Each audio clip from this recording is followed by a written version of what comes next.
Hey guys, so we just got back from driving the hayride path, and we wanted to kind of make sure we had a good understanding of where all of the different scenes were going to go, both to see if they were all going to fit or to see if maybe we needed some more. And it was a lot of fun. We did it more for my own purposes to try to get a better idea of what else I need to build, but once it was done, I thought you guys might like to see it. I also both to kind of help me better visualize, and in case some of you guys haven't followed along from the beginning, I thought it would be fun to put some clips of the different things that we've already made into the video and the areas where they would be.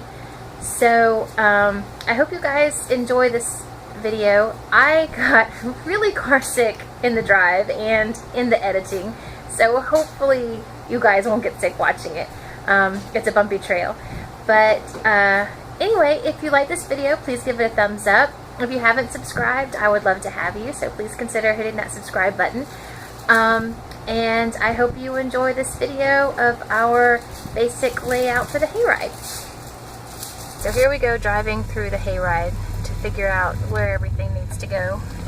And full disclosure, guys, this is like our 4th trip through. We're still not entirely sure. So the entrance pillar's right here.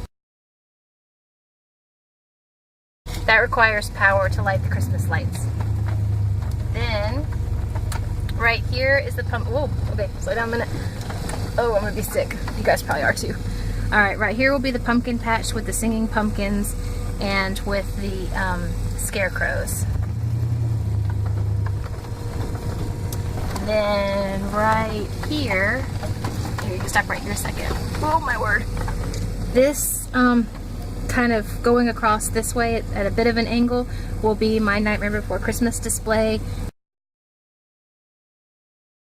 And Jack will be here somewhere, maybe over there, and we will have lights all throughout here, and we're going to make Zero an Axeworthy ghost going back and forth, which means you're going to have to do some serious limbing. Yeah.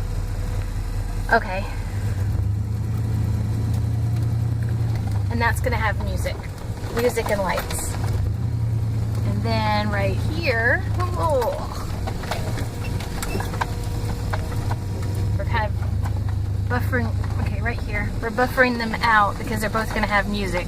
So right here is going to be the new witch's house, which you have not built, and we've decided we're going to use the atmosphere effects witch here, so that will be a projection, and it will be a loud stereo system so you can hear her over the tractor.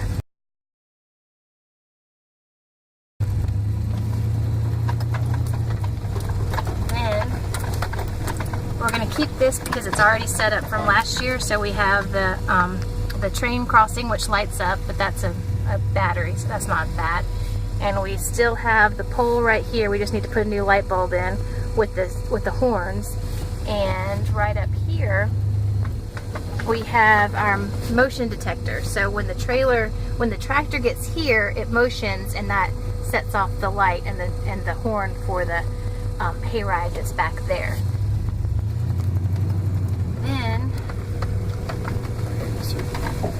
and I apologize, you guys, it is love bug season. I forgot what goes here. This is the zombie containment. But the metal zombie building is going to be here, kind of at an angle again, so that you can't see the back of it. This will have a sound for the projector, and then the light that's on a battery. And then on this side, since the whole time we drove, the light was angled more this way, so I'm hoping that this area will stay dark and not get picked up by the light from the tractor. So I want to put zombie silhouettes all through the woods back there and strobe lights behind them.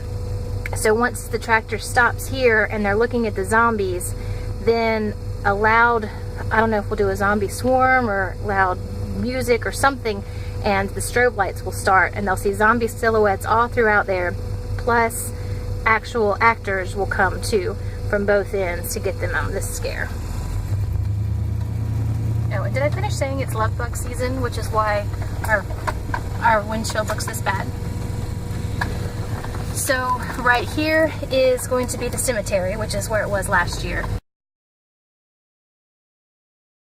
So that requires just the lights that have the car batteries. So that doesn't need any real.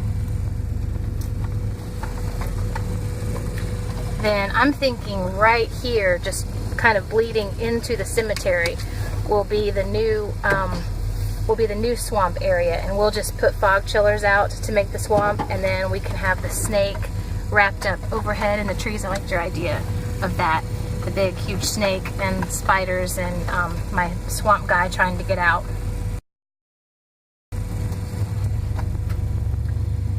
And I think I've talked to you guys before about the hole in the ground that I was going to use for the swamp. Oh my word. Which is what gave us the swamp idea in the first place. And that was this area right here.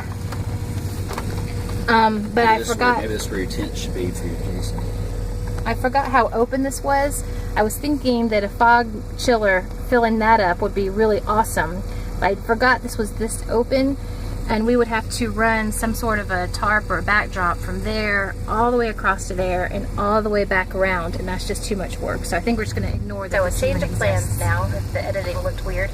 We're redoing this last part. So once we get here through this very tight fit, everything right here in front of you is going to be all Camp Crystal Lake. I've got a nice big sign, so we'll have tents all through here. And then we've changed our minds. What was starting out to be the witch house then became the chainsaw redneck area. I think we've decided now it's going to go right here, and it's going to become one of the cabins for Jason, Camp Crystal Lake, yes. And so it is 16 feet wide, so it should cover the majority of this view right here, and it's really, really tall. So that should completely knock out the view of the parking lot here. And that way Jason, we can have several Jasons, because why not? And we can have one coming out from the cabin with a chainsaw. We could have one over, over on this side with all of the tents, and the tents could kind of just take us right out, and that will be the grand finale with the chainsaws. So I like that. So now I have to make a sign for the cabin, which should be super simple. And then all of the stuff, the heads and voodoo stuff that I made for that, I'll just move towards the witch or, the cemetery, any number of different areas we can do. So I like that. So we're all set now, and now we can have a better idea of where things are going and what else we need to build.